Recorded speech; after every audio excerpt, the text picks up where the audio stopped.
சில விசுவாசிகள் அவங்க பாட்டுக்கு வருவாங்க. கூட்டம் 9 மணி தொடங்குனா 9:15 வருவான். 12 மணிக்கு முடியுதுன்னா 11:50 பேக்கெல்லாம் கட்டி செருப்பை கையில் எடுத்துருவான். வாரதும் தெரியாது, போகிறதும் தெரியாது. சில ஆட்கள் 40 வருஷமாக ஊழியத்தில் இருப்பான். அவர் மரிக்கும் பொழுது சாட்சி சொல்லுவாங்க, இவரும் பாஸ்டர். அப்போ தான் நமக்கு தெரியும், ஓ இவர் பாஸ்டரா, முக்கில் நிற்கிறத நான் பார்த்துருக்கேன். தோத்தர் இவன் விசுவாசி. அப்படியா? ஞாயிற்றுக்கிழமை ஒரு பையன் எடுத்துட்டு போனதை பார்க்கலாம். அவன் எங்கே போனான்னு தெரியாது. ராஜா, சபையில் சிலர் இந்த மாப்பிள்ளை மாதிரி வந்துட்டு மாப்பிள்ளை மாதிரி போவாங்க. அயன் பண்ணது குலையப்படாது, அப்படியே வருவான். எல்லாரும் இணைந்து ஆராதிப்போமா அப்படின்னு சொன்னால் போதும், இப்படியே நின்று மாவாட்டுவான். பார்த்துக்க, அவனை பேசாமல் ஒரு உரல்ல கொண்டு நிப்பாட்டி ஒரு பக்கம் அரிசியை உள்ளே போட்டோம்னா கூட்டம் முடிஞ்ச உடனே தோசை சுட்டு விடலாம். ஆமாம், இப்படியே நிற்பான்.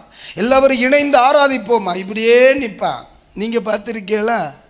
நான் போன வாரம் 3 சபை போயிட்டேன், 3 சபையிலையும் பார்க்குறேன்.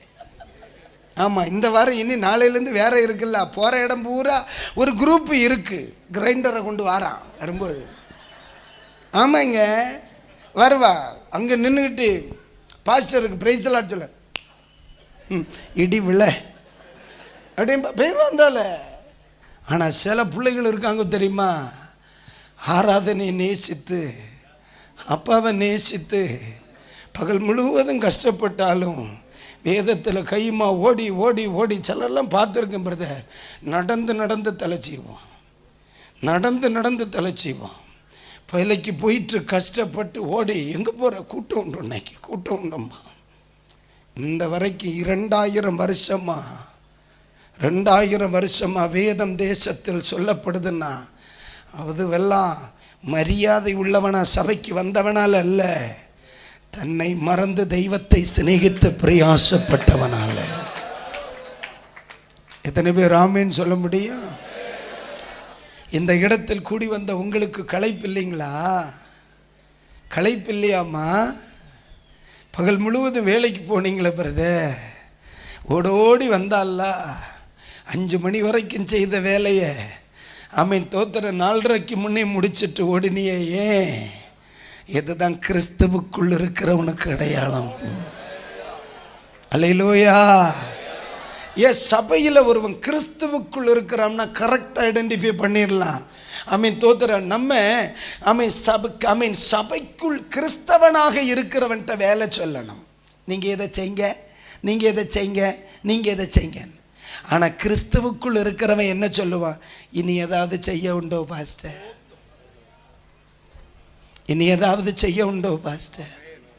கிறிஸ்தவனாக இருக்கிறவனுக்கும் கிறிஸ்துவுக்குள் இருக்கிறவனுக்கும் நம்ம சிம்பிளாக வித்தியாசம் பார்த்துடலாம். சபைக்கு எதிர்காலம் கிறிஸ்தவனாக இருக்கிறவன் இல்லை, கிறிஸ்துவுக்குள்ளே இருக்கிறவன். இந்தியாவின் எழுப்புதல் கிறிஸ்தவனாக இருக்கிறவனை கொண்டில்லை. பாஸ்டர், நான் போகலான்னு நினைக்க இன்னும் செய்ய உண்டோ பாஸ்டர்? நாளை 5 மணிக்கு முன்ன வேலை முடியும், ஏதாவது ஆலயத்தில் செய்ய வேண்டிய வேலை உண்டோ சொல்லுங்க, வந்துடுவேன். என்ன? ஆமாம் பாஸ்டர், நம்ம சபைகளின் ஜீவனே இந்த பிள்ளைகள் தான். பிரதர், அந்த பட்டியலில் இருக்கிறீங்களா? வாழ்ந்துருவ. தெய்வம் ஒன்றும் மறக்க முடியாது, மறக்க முடியாதுடா.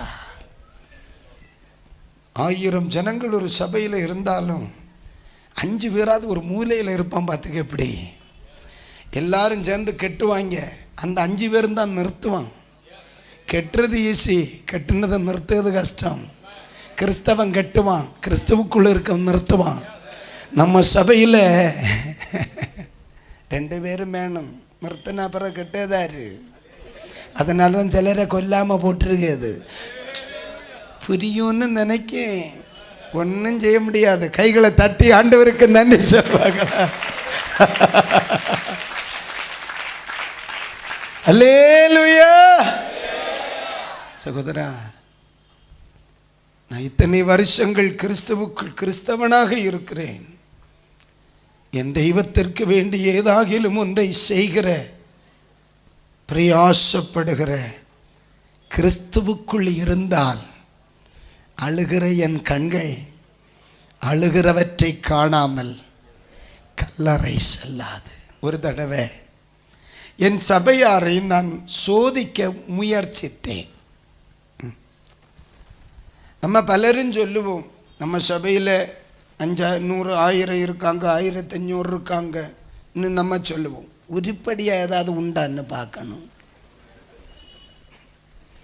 நம்மளும் பலரும் சொல்லு ஜஸ்டின் மோசஸ் பாஸ்டர், நான் சொல்லுங்க பாஸ்டர் ஆட்டு.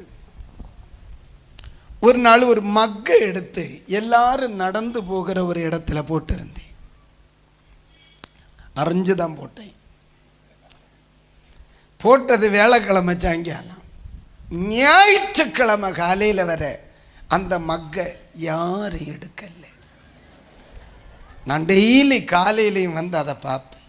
மக்கு கிடந்துக்கா. வெள்ளி வந்து மக்கும் கிடந்து எழுப்புதல்னா எழுப்புதல், ஆராதனை, பாட்டு. உண்மையில ஒவ்வொரு துணையும் பிடுங்கி எறிஞ்சிருவானுன்னு பயமா இருந்த அவ்வளோ ஆராதனை.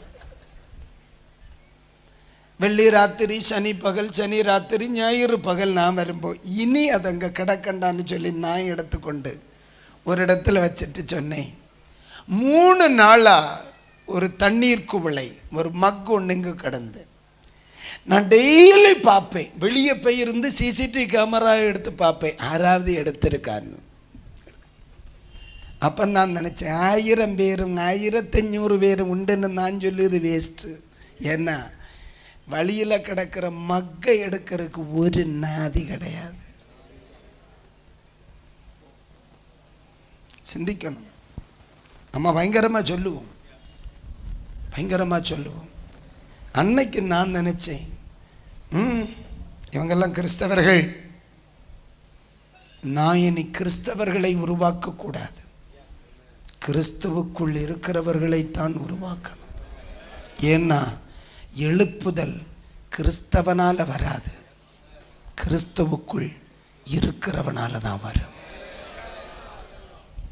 அது என்னுடைய ஊழியத்தில் நான் கண்ட தோல்வி. பிரசங்கித்தேன், வியாதிகளை சுகமாக்கும் கூட்டங்களை நடத்தினேன், வரங்களை குறித்து ஜனங்களுக்கு சொல்லிக் கொடுத்தேன். ஆனால் நான் இதுவரையிலும் என் ஆண்டவருக்காக பிரயாசப்பட வேண்டும் என்று சொல்லிக் கொடுக்க நான் தவறினேன். அன்று தீர்மானித்தேன், தெய்வம் எனக்கு வேண்டி செய்ய வேண்டும் என்கிறவன் கிறிஸ்தவன். தெய்வத்திற்கு வேண்டி ஏதாகிலும் ஒன்றை நான் செய்ய வேண்டும் என்று நினைக்கிறவன் கிறிஸ்துவுக்குள் இருக்கிறவன். என் கண்ணை கர்த்தர் திறந்தார். எத்தனை பேர் அல்லேலூயா சொல்ல முடியும்? இன்று ராத்திரியில் என்னுடைய செய்தியை கேட்கிற தெய்வ ஜனத்தில் தெய்வத்திற்கு வேண்டி பிரயாசப்படுகிற ஒரு பாக்கியம் எனக்கு கிடைத்திருக்கிறது என்று சொல்லி மார்தட்டுகிறவன் கரம் தட்டி நன்றி சொல் பார்க்கலாம்.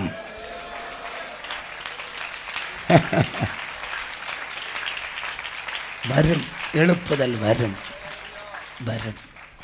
நிச்சயம் வரும். ஏனென்றால் தெய்வத்திற்காக ஏதாகிலும் ஒன்றை செய்ய வேண்டும் என்கிற ஒரு கூட்டம் நம் நடுவில் இருந்து கர்த்தர் எழுப்பி இருக்கிறார்.